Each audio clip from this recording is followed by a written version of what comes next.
subscribe official iNews channel. Dan jangan lupa klik tombol notifikasinya.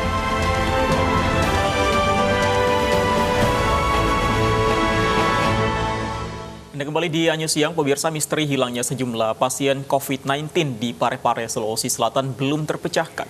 Polisi masih menyelidiki pelaku, salah satunya dari sandal yang ditemukan di dekat makam yang diduga milik pelaku.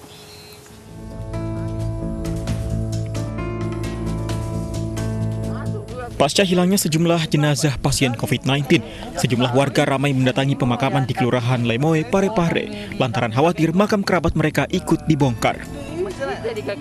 Salah satunya adalah Nani, wanita parubaya asal kota Parepare ini berziarah ke makam mendiang suaminya. Benar saja, kekhawatiran Nani terbukti karena tanah makam suaminya sempat mengalami kerusakan. Tidak bapak nak siapa tu kesan dak ditahu orang dah bongkar pak malam dah anu. 7 makam pasien COVID-19 di Parepare, Sulawesi Selatan dibongkar orang tak dikenal.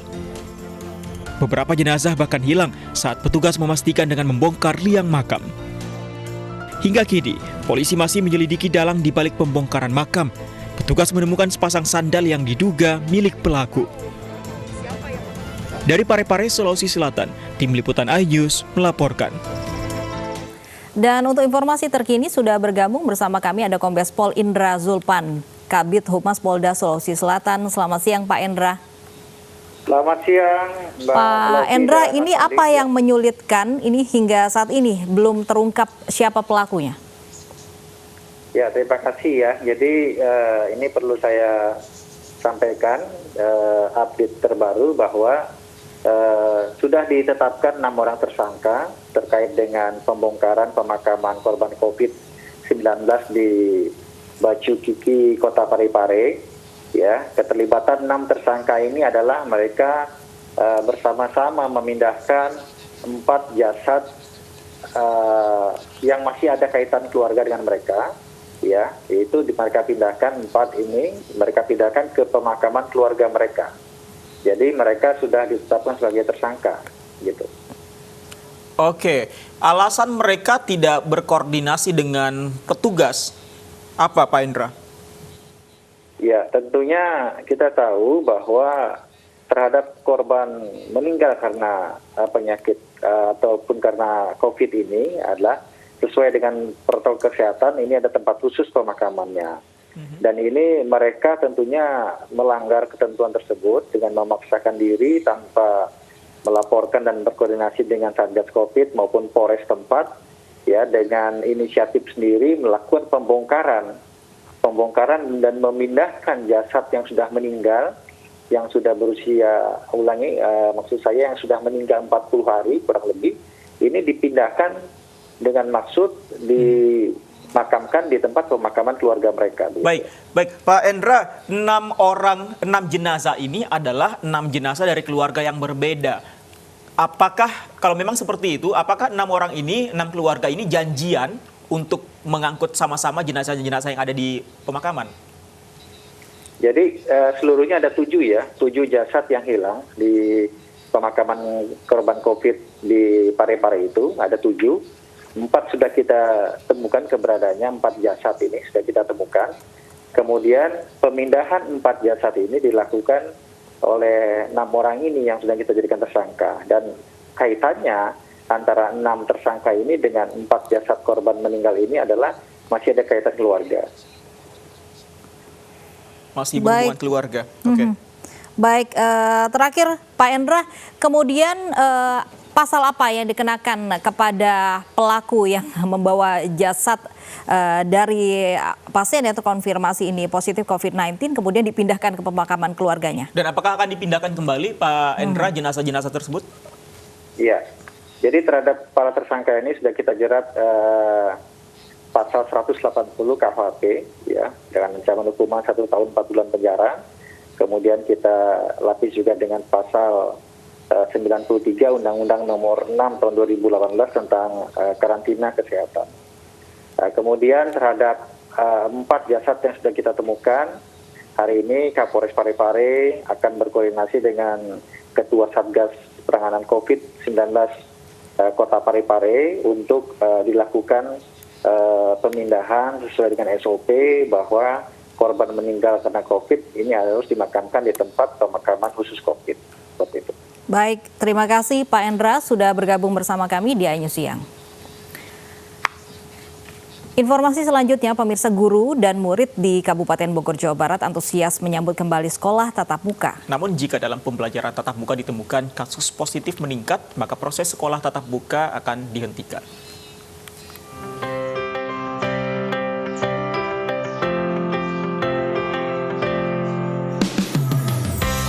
Hari ini, SMP Madani Kabupaten Bogor, Jawa Barat kembali menggelar kegiatan belajar mengajar tatap muka pasca setahun mereka belajar online akibat pandemi COVID-19.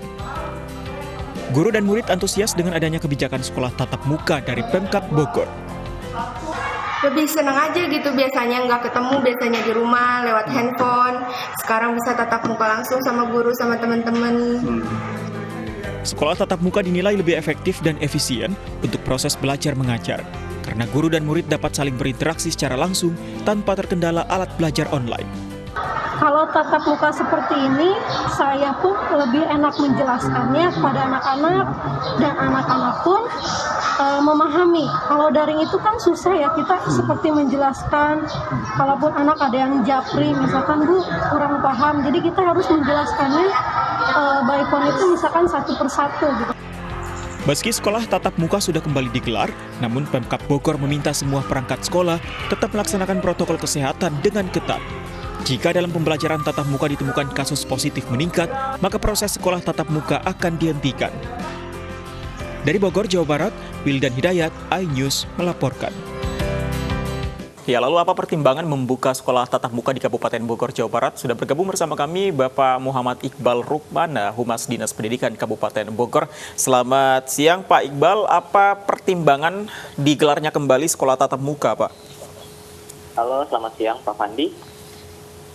Ya, kalau untuk pertimbangannya itu adalah pertama untuk penyampaian materi pembelajaran anak secara efektif di luar untuk yang daring PJJ ya. Dan sekali itu untuk meningkatkan daya tangkap anak terhadap materi, karena kita perlu akui untuk pembelajaran daring itu kita kurang efektif dalam penyampaian materi kepada murid.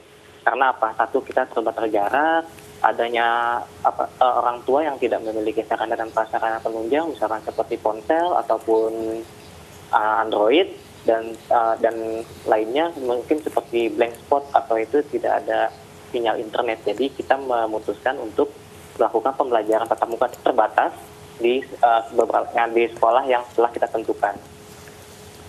Baik, Pak Iqbal, kemudian sekolah tatap muka ini apakah juga disetujui oleh wali murid? Oke, terima kasih Mbak Lutfi. Untuk persetujuan itu wajib sekali kita dapatkan dari orang tua murid, karena itu adalah merupakan persyaratan utama dari 11 persyaratan yang harus dipenuhi oleh sekolah sebelum membuka pelajaran PTM terbatas ini, di mana satu ruang kelas itu yang tadinya misalkan maksimal ada 40 orang anak dibatasi menjadi maksimal 20 orang anak dalam satu kelas, di mana jarak antara kursi pun sudah diatur dengan protokol kesehatan. Di dalam ruang kelas pun kita sudah mendesain sedemikian rupa untuk ruang kelas itu dibuat nyaman, higienis, dan mengikuti protokol kesehatan yang berlaku yang ditentukan oleh petugas Satuan COVID Kabupaten Bogor. Kalau waktu belajarnya berapa jam Pak Iqbal? Kemudian dalam seminggu apakah 5 hari pertemuan atau berapa hari? Kalau untuk jam pembelajaran kita maksimal 2 jam itu untuk satu shift. 2 jam pembelajaran, jadi 2 jam ini anak misalkan shift A masuknya misalkan jam 8.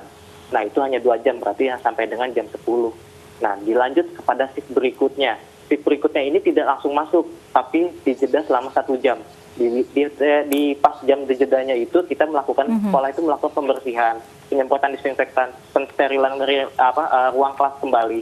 Di mana sebelum anak masuk di shift 2 itu kita melakukan screening lagi untuk memastikan si anak itu memang dalam kondisi untuk mengikuti PTM di shift 2.